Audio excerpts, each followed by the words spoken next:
Happening now on ABC Columbia News at 11, remembering a 14-year-old who was shot and killed over the weekend. We'll take you to the special ceremony being held in his honor. Plus, we have the surveillance video showing a suspect firing shots at a car. Now police need your help. John? Yeah, the rain is not quite done with us. More on the way tomorrow. ABC Columbia News at 11. It starts right now. Live from Main and Gervais, ABC Columbia News at 11.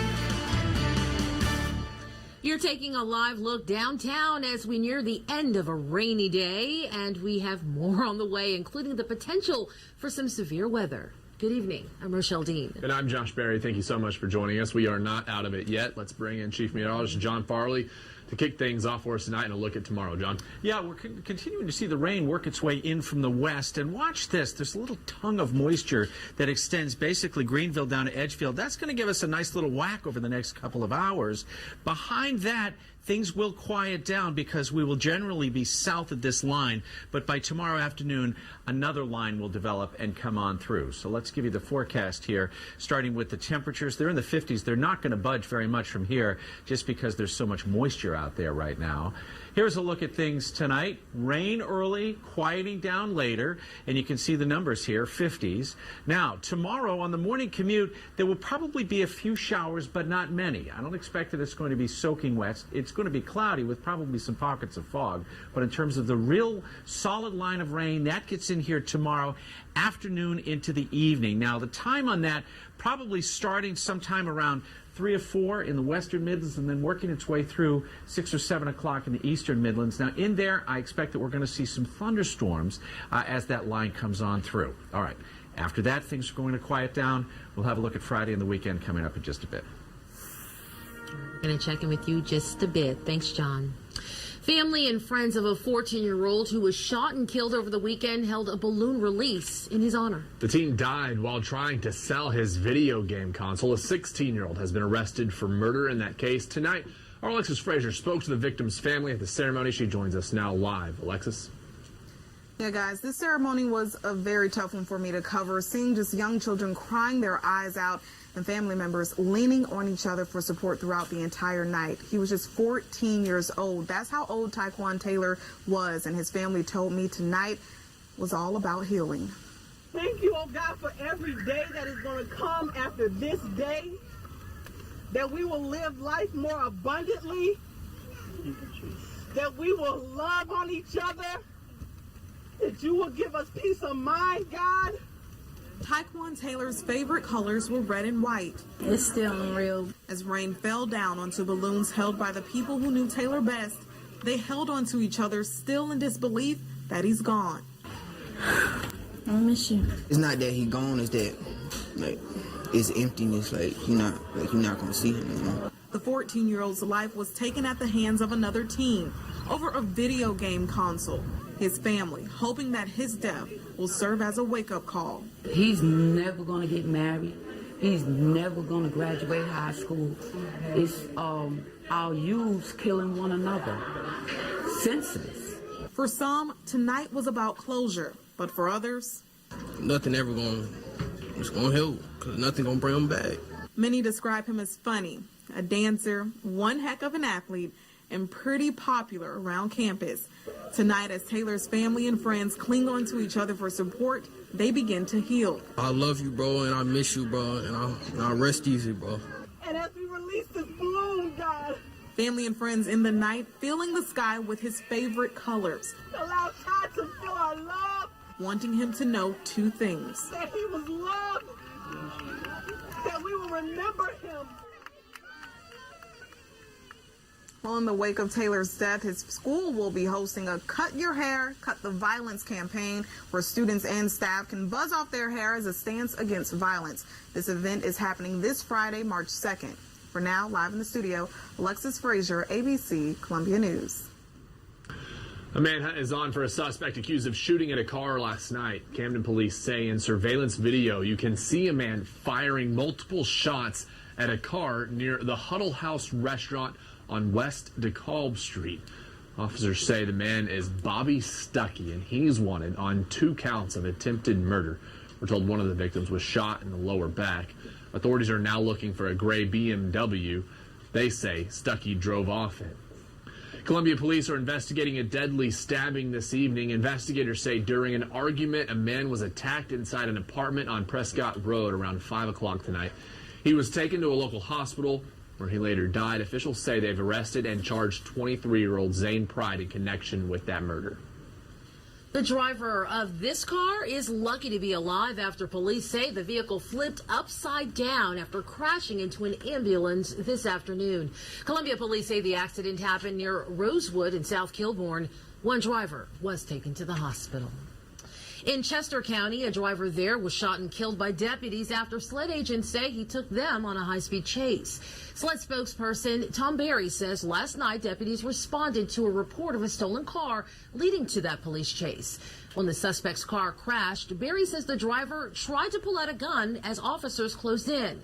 Authorities say 20-year-old James Case was then shot and killed by deputies.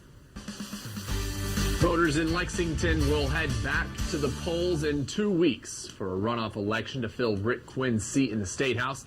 ABC Columbia's Gabrielle Franklin sat down with both candidates today, hearing their plans to secure that seat. Chris Wooten, owner of Body Shop Athletics in Lexington, walked away a front-runner Tuesday, getting over 42% of the primary votes, success he attributes to his relatability. I'm an old Marine. I'm a former state trooper. I'm a high school football coach. I own a small business in town. I'm a dad. I've got a mixed bag, and I use that as A, B, C, D, and E is all the above. And I've got experience in all of those fields, and that's what I think people want, is somebody that's been in the grind, like I said, that knows how they feel. On the other side of the race is Anne Marie Green, a Lexington 1 school board member who hopes to turn things around for people in her area. The power in our state is held by just a few hands in our state house. And I realize that the only way to make a difference, not only for schools and our children, but our families and our communities, was to get to the state house myself. So that's what I'm doing. Running to fill the seat of a representative who pleaded guilty to statutory misconduct of office, both candidates say they will work hard to maintain trust. I've got too much invested. I've got 3 children in public school here in Lexington. I've got a business that I've built.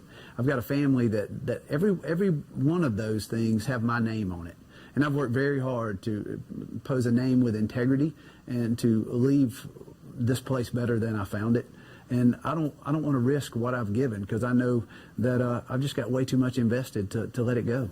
We talk a lot about our state level issues, and there are some complex things that are discussed at the State House, and we need to make sure that we have a representative that understands those issues and can navigate the complexities, because what's going to happen is if you've got somebody that doesn't understand the issues, they are susceptible to hearing what the lobbyists have to say. Gabrielle Franklin, ABC Columbia News. Well, the man those candidates are vying to replace was back in the Low Country courtroom this morning. A judge heard arguments on why she should reconsider Quinn's sentence of 2 years probation and 500 hours of community service. Quinn pleaded guilty to misconduct in office in December.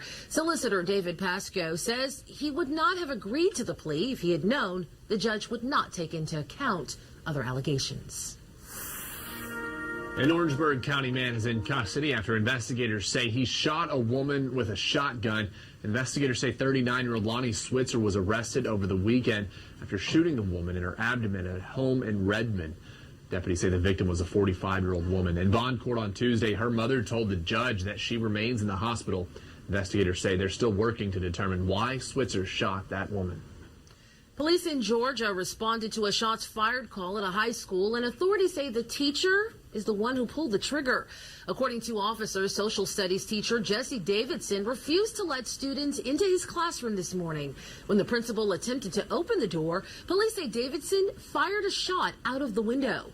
The school went into lockdown as Davidson was taken into custody. No one was hurt in the shooting. The body of late evangelist Billy Graham arrived in Washington today to lie in honor at the U.S. Capitol. He died last week at the age of 99. Graham was an evangelical minister and spiritual confidant to American presidents, having prayed with every president from Harry Truman to President Barack Obama. A private funeral service will be held for Graham Friday at his library in Charlotte. Today was the first day back at school for students at Stoneman Douglas High School in Florida, exactly 2 weeks since a former student opened fire on school grounds, killing 17 and wounding at least 15 others. As students returned to campus, the president hosted a bipartisan meeting focusing on gun control and school safety. ABC's Maggie Rulli reports from Parkland, Florida. For students at Stoneman Douglas High, school may be back in session, but they know now their lives will always be different. My school will never be the same. It will never be the same. Today was a weird, strange, emotional day. Their day began with fourth period, going to the same classes they were in 2 weeks ago when the shooting broke out. When I got into the classroom, it was kind of like everyone stared at each other and it got a little silent, and then we all kind of like reunited. Grief counselors and therapy dogs were on campus. I love the dogs so much. It helped a lot.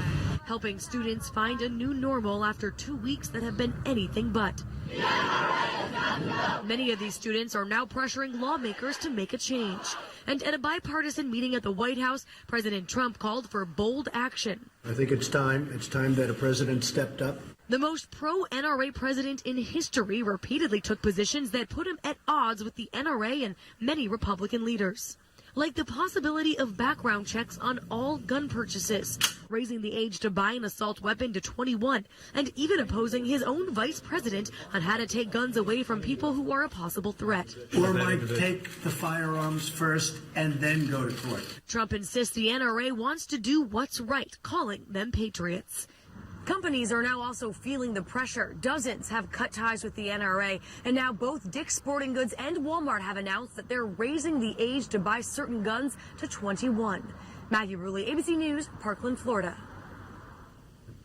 Money makes the world go round. Or so they say. Well, while new numbers show our country's finances are consistently flowing, it's just not as fast. Plus, a story that is truly out of this world. What astronomers say could very well be a glimpse at the beginning of time. We'll explain. Hey guys, get those creative juices flowing. We are getting crafty to prepare for the Craftsman's Classic. Plus, fan favorite Hima Dalal is here with all the health tips you can handle. You'll see all this and more when you wake up with Good Morning Columbia tomorrow, starting at 5 a.m. From Main Gervais, this is ABC Columbia News with Josh Berry, Rochelle Dean, weather with Chief Meteorologist John Farley, and sports with Mike Gillespie. Experience ABC Columbia News at 11.